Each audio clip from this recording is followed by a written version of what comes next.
Hello and welcome to UPSC studies. आज हम लोग क्लास 6 की हिस्ट्री की एनसीईआरटी कंटिन्यू करेंगे। आज इसका तीसरा चैप्टर देखेंगे जिसका नाम है इन दी अर्लीस्ट सिटीज़। पहले हम लोग देख लेते हैं हड़प्पा कैसा दिखता है। कुछ ऐसा दिखता है हड़प्पा इस समय, और इस जगह पे लाई करता है Harappa. How we found out about Harappa. आज से करीब 150 साल पहले जब स्टार्टिंग में रेलवे लाइन्स वगैरह बिछाई जा रही थी, इंजीनियर्स को एक पुरानी साइट मिली जहाँ पे उन्हें रेडीमेड हाई क्वालिटी ब्रिक्स पड़ी हुई मिली अबेंडेंड। तो उन्होंने क्या किया, वहाँ पे जो बिल्डिंग्स थी उनकी वॉल्स जो थी उन्हें वो उखाड़ के ले जाने लग गए रेलवे लाइंस में बिछाने के लिए। और यही वो रीजन है कि क्यों आज वो ओल्ड अबैंडन्ड सिटी पूरी तरह से डिस्ट्रॉय हो चुकी है। और 80 साल पहले आर्कियोलॉजिस्ट ने उस जगह को ढूंढा और उसके बाद आर्कियोलॉजिस्ट को रियलाइज हुआ कि that this was one of the oldest cities in the sub continent. एक इम्पॉर्टेंट बात, जो हड़प्पा था वो एक सिंगल सिटी नहीं था, it was a series of similar looking cities. एक जैसी दिखने वाली कई सिटीज थी, उनको आर्कियोलॉजिस्ट ने हड़प्पा बुलाया। जैसे कि आप इस इमेज में देख सकते हैं, हड़प्पा,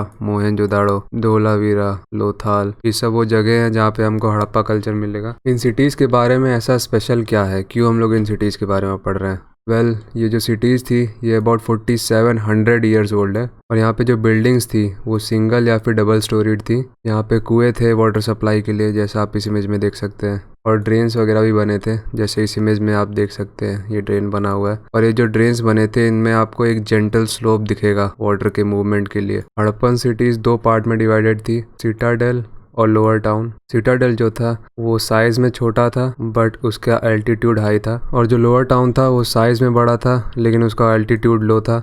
ये जो ब्रिक्स इनमें यूज़ हुई हैं ये इतनी वेल बेक्ड थी कि आज भी हज़ारों साल होने के बाद भी ये काफ़ी हद तक इंटैक्ट है। ये जो वॉल्स बनाने के लिए यहाँ पे ब्रिक्स रखी गई हैं, इनको आप देख सकते हैं कि इंटरलॉकिंग पैटर्न में रखी हुई है। इसी वजह से ये काफ़ी ज़्यादा स्ट्रॉन्ग वॉल्स थी।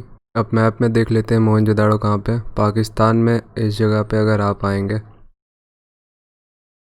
तो यहाँ पे आपको मोहनजोदाड़ो मिलेगा, इंडस रिवर के पास।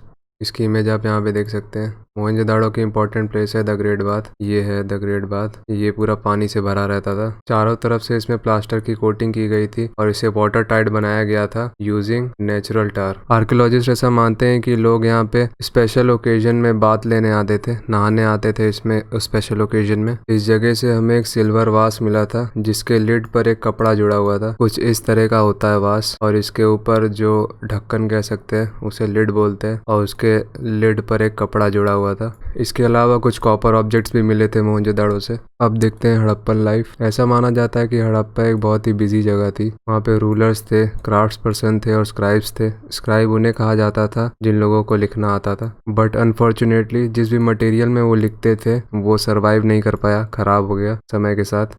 आर्कियोलॉजिस्ट को वहाँ पे कई चीज़ें मिली हैं जो स्टोन, शेल या फिर मेटल से बनी हुई हैं। मेटल्स जो उस समय में लोग इस्तेमाल करते थे वो था कॉपर, ब्रोंज, गोल्ड और सिल्वर। आर्कियोलॉजिस्ट को वहाँ से प्लाव भी मिला है। प्लाव एक फार्मिंग टूल होता है जो गड्ढा खोदने के काम में आता है। मुझे लगता है आप में से कई लोग जानते भी होंगे प्लाव क्या होता है। प्लाव को हिंदी में कहते हैं हल। हड़प्पन जानवर भी पाला करते थे जैसे शीप, गोट और बफेलो। अब देखते हैं नेक्स्ट हड़प्पन साइट धोलावीरा। ये एक डिपिक्टेड इमेज है यहाँ पे कि धोलावीरा कैसा दिखता रहा होगा। ये रिवर से घिरा हुआ एरिया है, ये धोलावीरा है। धोलावीरा इंडिया में लाई करता है, यहाँ पे है धोलावीरा। जैसे कि आप देख सकते हैं इसमें चारों तरफ से पानी से घिरा हुआ है। ये रन ऑफ कच्छ लेक है, ये यहाँ पे है धोलावीरा। ऐसा माना जाता है कि धोलावीरा में एक टाइम पे फ्रेश वाटर हुआ करता था और जो लैंड थी वो काफ़ी हद तक फर्टाइल थी। लेकिन आप अभी के सिनेरियो में देखें तो धोलावीरा के आसपास जो लेक थी उसमें पूरी तरह से सॉल्ट वाटर ही प्रेजेंट है। धोलावीरा 3 पार्ट में डिवाइडेड था और हर पार्ट बहुत बड़ी बड़ी दीवारों से घिरा हुआ था। मेहरगढ़ के पास से हमें स्पिंडल वल्स मिले हैं जो टेराकोटा या फिर फायंसे से बने होते थे। स्पिंडल वल जो है ये एक डिवाइस होता है थ्रेड बनाने के लिए। ये यहाँ पे एक लेडी है जो थ्रेड बना रही है स्पिंडल वल्स का यूज करते हुए। अब देखते हैं फायंसे क्या है। फायंसे एक आर्टिफिशियल मटेरियल है जिसे गम और सैंड या फिर क्वार्ट्स जिसे पाउडर फॉर्म में कन्वर्ट करके यूज करके बनाया जाता है। उसके बाद फायंसे यूज करके जो भी मटेरियल बनाया जाता था उससे एक शाइनी फिनिश दी जाती थी। ये जो फायंसे मटेरियल है इसका यूज बैंगल्स, ईयरिंग्स या फिर छोटे वेसल्स वगैरह बनाने में किया जाता था। अब देखते हैं हड़प्पन्स को रॉ मटेरियल्स कहाँ से मिलते थे। हड़प्पन्स को कॉपर मिलता था राजस्थान या फिर ओमान वाले एरिया से। टिन और कॉपर मिलता था अफगानिस्तान और ईरान वाले एरिया से। गोल्ड उनको मिलता था कर्नाटक से, और जो प्रेशियस स्टोन्स होते थे वो गुजरात, ईरान और अफगानिस्तान की एरिया से लाए जाते थे। अब देखते हैं अनदर हड़प्पन सिटी जिसका नाम है लोथाल। लोथाल भी इंडिया में लाई करता है। ये इंडिया में गुजरात स्टेट में लाई करता है। यहाँ पे है लोथाल। ये आप देख रहे हैं साबरमती रिवर है। ये साबरमती रिवर की ट्रिब्यूटरी है भोगावो रिवर। इसी भोगावो रिवर के पास ही है लोथाल सिटी।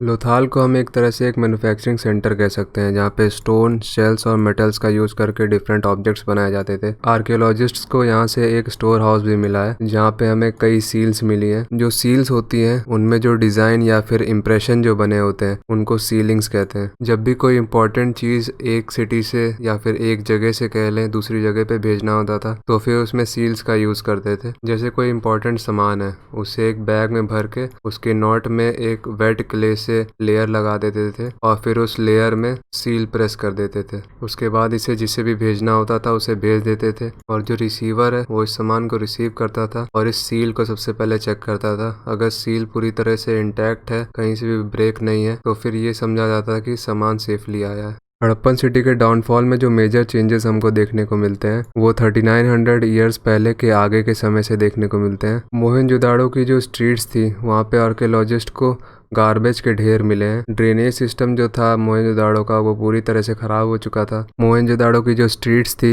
वहाँ पे कम क्वालिटी के बेकार घर भी बने हुए मिले बाद में। हड़प्पन सिविलाइजेशन का अंत हुआ कैसे असल में? इसके लिए कई आर्कियोलॉजिस्ट ने अपने अपने तर्क दिए हैं। कुछ को लगता है कि जो रिवर थी वो पूरी तरह से सूख गई थी इसलिए ऐसा हुआ। कुछ को लगता है डिफॉरेस्टेशन की वजह से ऐसा हुआ और कुछ मानते हैं कि फ्लड्स आ गए थे उसकी वजह से ऐसा हुआ है। जो भी वजह रही हो, हम ये तो मान सकते हैं कि जो हड़प्पन सिविलाइजेशन थी वो पूरी तरह से अबैंडन हो चुकी थी एक टाइम के बाद। अब देखते हैं इजिप्ट।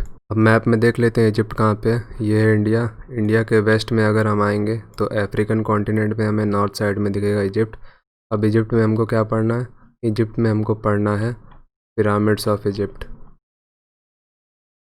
तो इसको सैटेलाइट व्यू में देख लेते हैं। तो ये है पिरामिड्स ऑफ इजिप्ट। इजिप्ट में हम देखें तो आप देख सकते हैं यहाँ पे ज़्यादातर एरिया जो है इजिप्ट का वो पूरी तरह से डिजर्टेड है। ये रिवर नाइल दिखेगी हमको यहाँ पे। ये नाइल रिवर है। ये नाइल रिवर है। इसी के पास सिर्फ आपको एक ग्रीन एरिया दिखेगा। यहीं पे लिवेबल लैंड है जहाँ पे वाटर की सप्लाई अच्छी है। इसी के नाइल रिवर के पास में ही हमें लोग रहते हुए दिखेंगे। उस समय के जो किंग थे इजिप्ट के, उन्होंने टॉम बनवा रखे थे जिनको पिरामिड्स कहते हैं। जब कोई किंग मर जाता था उनकी बॉडी इन्हीं पिरामिड्स के अंदर प्रिजर्व करके रखी जाती थी। इनकी बॉडीज जो प्रिजर्व करके रखी जाती थी वो मम्मी के फॉर्म में रखी जाती थी। वो लोग इसे मम्मी बुलाते थे। और जो किंग्स की बॉडी बरी की जाती थी उसके साथ कई चीज़ें रखी जाती थी, जैसे फूड, ड्रिंक, कपड़े रखे जाते थे और ऑर्नामेंट्स वगैरह, ज्वेलरी वगैरह रखी जाती थी और बर्तन रखे जाते थे, म्यूजिकल इंस्ट्रूमेंट्स रखे जाते थे, हथियार रखे जाते थे और कुछ एनिमल्स भी रखे जाते थे साथ में। कुछ किंग्स की जो ममीज हैं उनके पास उनको जो लोग सर्व किया करते थे, उनके नौकर जो होते थे, उनको भी उन्हीं के साथ दफना दिया जाता था। कई जगह बरियल साइट्स ऐसी मिली हैं पिरामिड में जहाँ पे उनके सर्वेंट्स भी साथ में दफन थे। तो आज के लिए इतना ही। अगर आपको वीडियो पसंद आई हो तो लाइक, शेयर, कमेंट और सब्सक्राइब कर दीजिएगा। God bless you all.